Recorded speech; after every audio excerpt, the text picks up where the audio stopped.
technology is the most powerful change in the world of education. Everything changes. Welcome to the Emerging Technologies in Education podcast, delivered to you by Clever Books Company. Hi listeners, thank you for joining our podcast series, Emerging Technologies in Education. And today we have Iqbal as a guest, and I would like to give him a word to introduce himself, which country he's from, and what he's doing. Hi Iqbal, how are you?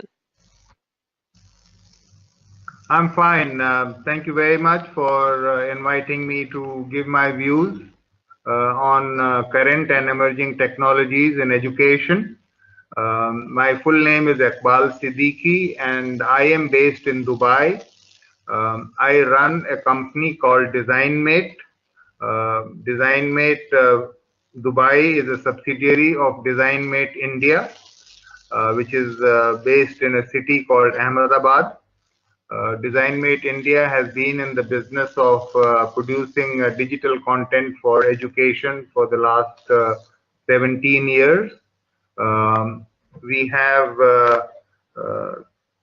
three current product groups, 2D, 3D, and virtual reality. We have adapted our content to all the major curriculums in the world, and we are currently in about 13,000 schools in 61 countries, including India. The product is called Eureka, and it has been translated into several languages. So that briefly is about the product. My responsibility extends across the Middle East. I am responsible for marketing this product across the Middle East, which gives me an opportunity to visit and interact with a lot of schools in different countries in the Middle East. And this is what I have been doing for the last 10 years. Okay, thank you. Can you then tell me a little bit more about your product, because it is already an example of technology in educational sector. So maybe you tell a little bit more about the product and how do you approach your customers or schools and persuade them to use it. You see, our product philosophy has four pedagogical steps. The first step is explanation of the scientific or mathematical concept. We make content only to teach science and mathematics. So every lesson has a concept, and we try to explain that concept through a video in the most interesting and engaging possible manner. We started with 2D, then we graduated to 3D because with due respect to the children of today, the attention spans are shortening. The students of today are not able to focus for as long as say the students of 10 years or 15 years or 20 years ago.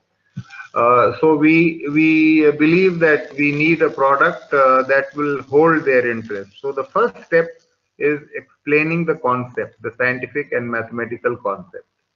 The second step of our product philosophy is to give the students an opportunity to play with the concept. We have a lot of interactive content. So once they've understood the concept, then they play with it. Or they do lab experiments, or they do games, or simulations, or interactive, whatever. The third step is assessment. So after they have learned the concept, after they have played with the concept, then either they themselves or the teachers can assess them. Every topic comes with a quiz, a multiple choice quiz. And the last pedagogical step is deepening and broadening the understanding of the concept. We provide a bunch of very carefully selected web links with every topic which the students can see in their spare time, either at home or during a free period or during a break or whatever. So this is how we create our product. Initially, we created it in 2D, then we graduated to 3D. Now we have graduated to virtual reality, and now we are working on augmented reality. Okay, brilliant.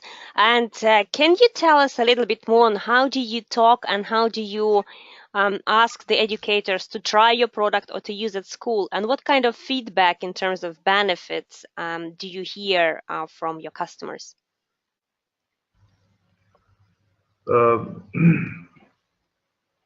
You see, the most important element of teaching and learning is the visualization, the correct visualization of the concept in the student's head or the student's mind. When a teacher is talking without using any visual aids, every student in the class is trying to build a picture in his or her mind about what the teacher is saying. And this picture differs with virtually every child because it depends on the child's imagination, his intelligence, the amount of attention the child is paying, and so on. And also how interesting the teacher is, how engaging the teacher is. So what happens is that at the end of the lesson, a class of 25 ends up with maybe not 25, but maybe 5 or 6 different types of images in different groups of students. And this is where we come in, you see, because we provide uniform image through a video, and that image is true, that image is correct, and that image is very engaging. So it, apart from explaining the concept visually, it also provides a point of focus for the student. So this is our first, argument to the schools, that you see, what are you interested in at the end of the day? You know, that your students should understand what is being taught, and they should understand it quickly, because subsequently when they are put through an examination and so on, you know, they will be able to perform well. And it has been, we have done studies where this has been proved that our product and similar products, other products also improve not only comprehension but also retention and recall. So these are the three things that we push: comprehension, retention, and recall. And more often than not, we are successful because we are able to prove through the studies that we have done that it improves all the three areas: comprehension, retention, and recall. Most of the schools to whom we give the presentation, they go for it, they buy it, they implement it, and the feedbacks that we have been getting have been very good. There were some issues a couple of years ago. We had some issues with our encryption and so on. We have sorted those out. Those were technical issues, nothing to do with the content. We have straightened those out, and now everything is okay and it's working well. That sounds interesting. So you're talking in terms of companies who deal with technical solutions for the schools. So, and you get the positive feedback on that. So you're working only in the mathematics field, or you also do something with the other subjects? We do science and mathematics. That is physics, chemistry, biology, and mathematics. Okay. Life sciences, earth sciences, physical sciences in another terminology, and of course mathematics. Yeah, I'm interested to learn more in terms of what kind of objections do you normally have with the teachers or maybe schools who you try to sell your technology? That's a very good question.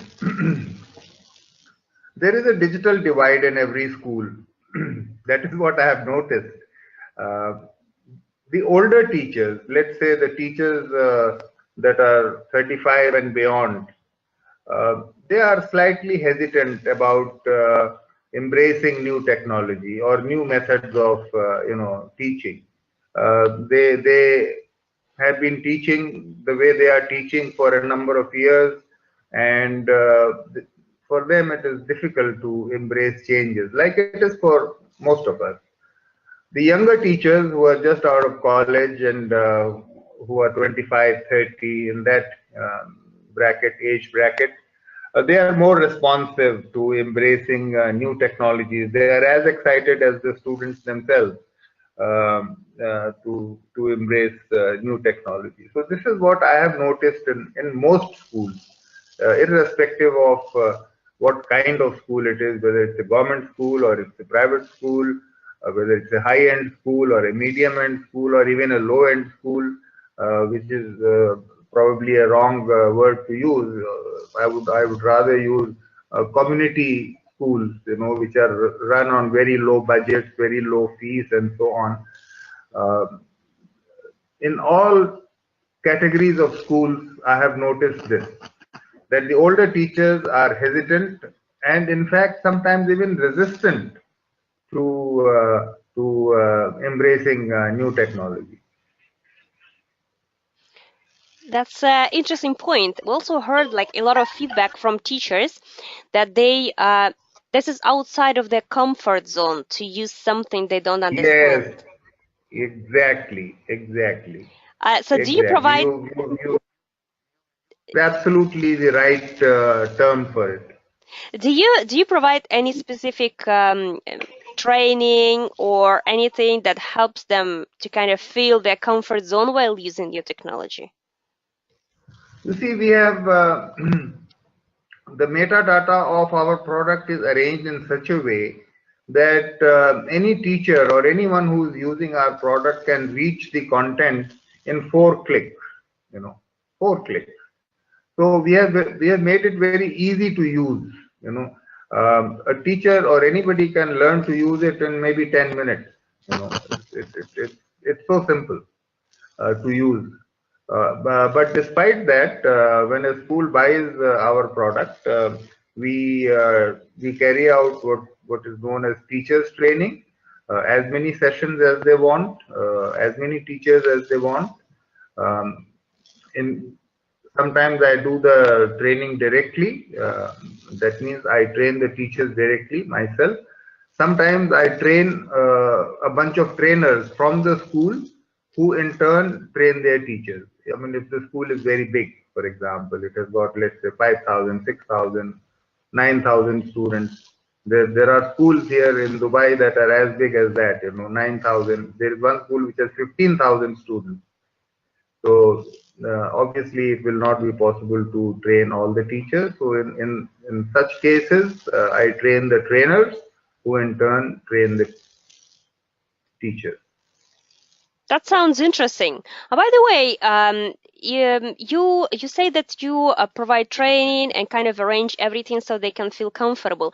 Who will be the main obstacle in terms of persuading the specific school to use the technology? Is it going to be the school management? Is it going to be teachers themselves? Who's going to be the main kind of person to deal with in terms of embracing new technology in school?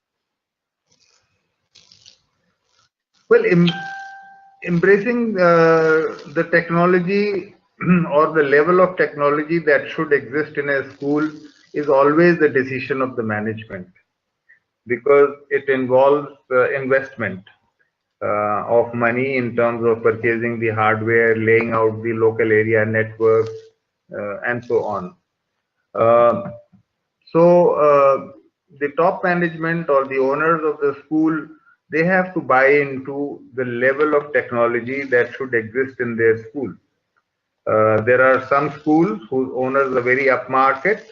They would like to have the latest technologies in their schools. And there are those who will make do with a slightly lower level of technology. So basically, it's the decision of the school owners or school managers, which cannot be influenced either by the principal or by the teachers, who may be interested in the product, but they cannot go in for it, or because they don't have the IT infrastructure that will deliver the product. In order to deliver my product, we need a local area network in the school of a particular speed and bandwidth.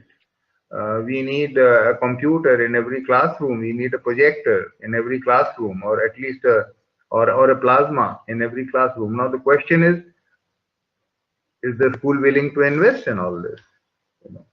The teachers may like the product a lot. The heads of science and mathematics, who are usually present in my presentations, and the school vice principal or the principal, they may love the product, and they usually do. But then, can they support the delivery? So that sometimes becomes a hurdle, which sometimes I go past and sometimes I don't. Okay, I see your point.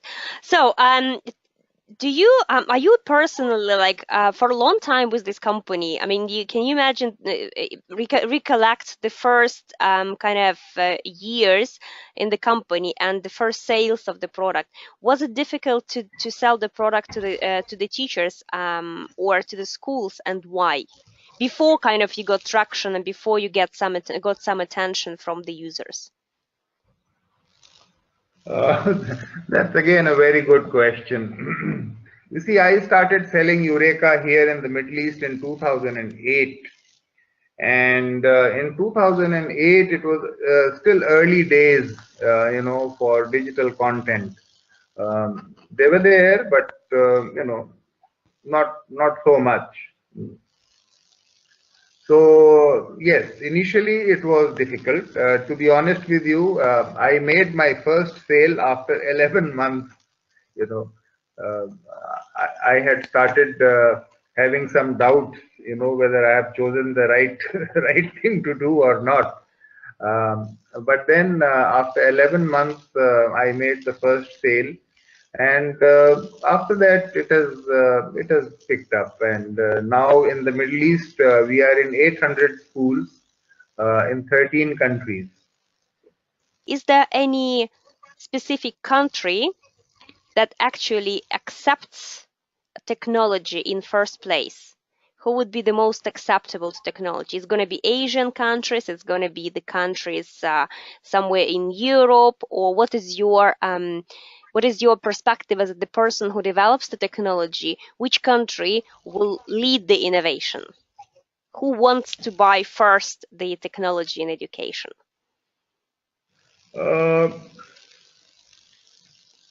That is actually a difficult question to answer, because in our client countries, we have countries with several schools, mind you. We have countries that are not considered developed, countries like Costa Rica, countries like Guatemala, countries, Central Asia, Central American countries, quite a few of them. They have purchased Eureka. Amongst the countries where Eureka is being used in a number of schools, let's say a few hundred, we have America, USA, we have about 500 schools there. We have Brazil, very big user of Eureka. We have South Africa, which is our biggest user of Eureka. They have about 1,100 schools using Eureka. Then we have Turkey, about 350 schools. So we have Russia, China, Kazakhstan, Thailand, Indonesia. So these are some of the big users of Eureka. You will notice that Europe is missing. Interesting. Europe is missing because in Europe, we would need to translate the product in virtually in several languages, for it to be sellable, because our big markets are the government schools, you know, because government owns a large number of schools, and that's our big market. So we would need to, we have tried Europe. We have attended the BET exhibition in London for several years, and people are interested from several European countries, but they want us to do the translation. Now, translating our product, it's not impossible, but it requires a lot of investment, and nobody is ready to put that kind of investment. So that is where the things stop. Wherever partners have come forward to put up the money for translation, we have done it. We have done the translation in Portuguese, in Spanish, in Turkish, in Russian, in Chinese, in Kazakh, in Thai, Indonesian, Pashto, Dari, several languages. But we have not been able to find partners in Europe who are willing to take on the regionalization cost, as we call them. Okay, interesting. This is like absolutely interesting. And can you also tell me, so we're talking about your specific solution here, but maybe you have in mind like your opinion on what other solutions, like maybe 3D printing, maybe electronic libraries, maybe something else could be beneficial for the classroom in your point of view? Technology is definitely going to play a major role in education in the coming years, because that's how the 21st century child is. The 21st century child is a digital child, you know, a digital native, and he feels or she feels very comfortable with technology. So technology is going to play a major role in education delivery in the coming years. We have at the moment 2D, 3D virtual reality. Soon we will have augmented reality. We already have robotics, and there is a lot of work going on HoloLens. So mixed reality. All these things will sooner or later come into the classroom. Okay, yeah, I totally agree with you on this point, because I think that kids nowadays, they are so much into technology, they have their own devices, and I think it is so important that we make them concentrate on using those devices mainly for education rather than for just playing or doing something that it's not going to be of any benefit for them in terms of education, right? You see, a study was done in the US about 9 or 10 years ago, in which the students were followed after school hours until they went to bed. So, say from about 4 or 5 o'clock in the evening or afternoon until say 10 o'clock at night, 5-6 hours every day, 5 days a week, Monday to Friday. They were followed to see how they spent their time. And it was found that out of 32 and a half hours average over the week, 5 days, the students were spending 30 hours out of 32 and a half hours with some kind of digital device or the other. They were either watching television, or they were playing with their phone, or they were playing with some video game, or they were with podcast, whatever. They were connected to some kind of digital device or the other. So the lesson that came out from that study was that if you want to get through to the children of today, we need to follow the digital path, because that's where the students of today like to receive and ingest and store and share information. So there is no way out. This is a kind of a done deal. We have to go digital if you want to deliver education to the children of today. That has been established. Now, what all digital technologies will be used, that would depend on what technologies are available. No.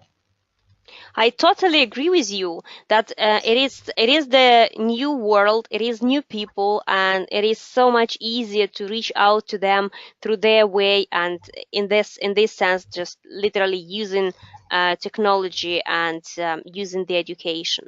Okay, this is like really insightful information you gave, and it's a great point of view from the side of the person who is dealing with the development of the product and delivering a great solution to schools. I find it absolutely interesting. I would like to thank you for your time and really for your insights and information. This is highly appreciated. Thank you very much, and I wish you to have a great evening. Thank you very much. It was lovely to talk to you. Thank you, and please. Everything changes.